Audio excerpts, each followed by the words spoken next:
Hello everyone, today we're taking a look at Japanese medium tank Type 97, the Chiha, 97是日本军97中式江 fighting vehicle.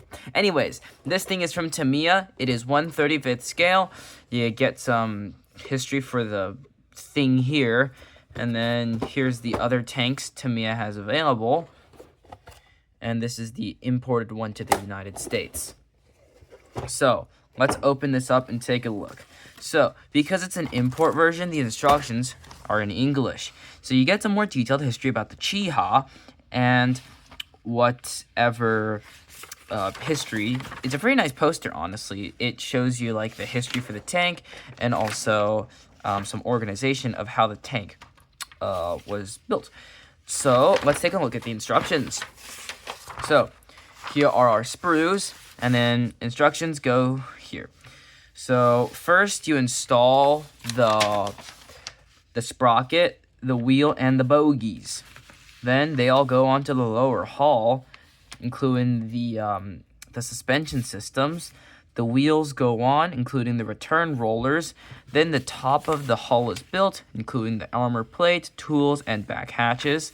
Then you build the additional side stuff, including the exhausts, paint the crew, put the additional stuff on the inside, turret with the 2 machine guns, hatch for the commander, and then the track, which is rubber band track, and then you build the turret goes on, put a machine gun on top, and you're finished. Okay, so it looks pretty simple construction. Tamiya kits, they tend to have a reputation of very easy building.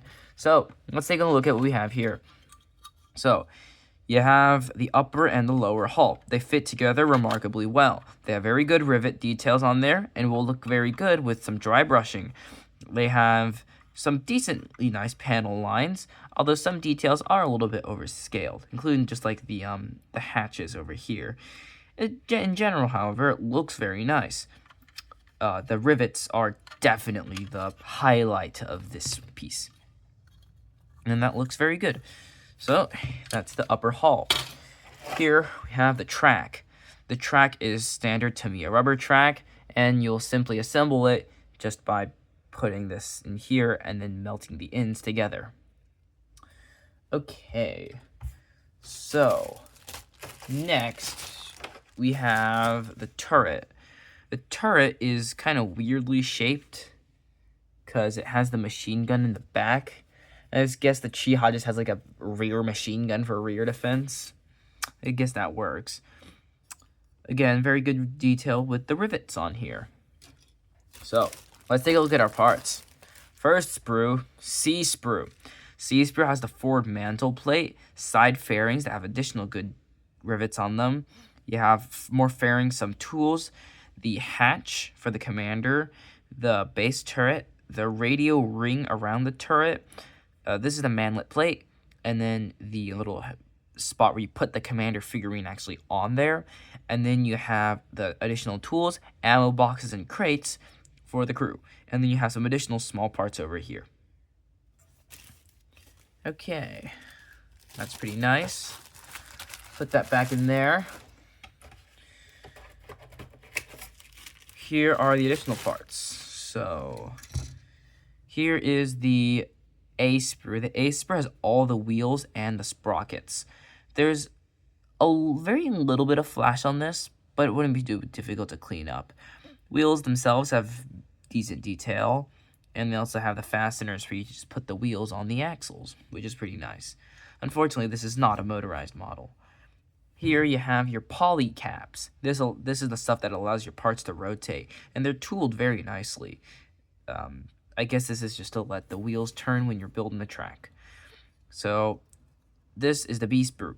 The B sprue has machine guns, the rope, forward part of the chassis, rear part, suspension bogies, the springs. You get 2 helmets for your soldiers, and then the transmission looking thingy. Then over here you have the machine gun, exhaust, and then additional spring stuff, a machine gun, and a hatch, as well as the radiator panel on the inside. That's very nice. And then lastly, you have your decals right here. Actually, this one that says 爱国, it's very interesting because this one actually means patriotism. And the interesting fact about this is Japanese tanks or trucks with this 爱国 written on it means like they're privately donated to the Japanese army, which is an interesting thing. Yeah, so this wraps it about up for this video.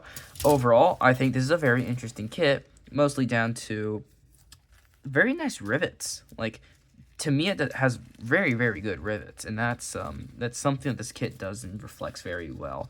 It doesn't look too difficult to build, and I got this thing at a show. But overall, I'm very excited to build this kit, and I might publish a video on it. But anyways, this brings me to the end of this video. Hope you enjoyed it. Like and subscribe, and thank you for watching.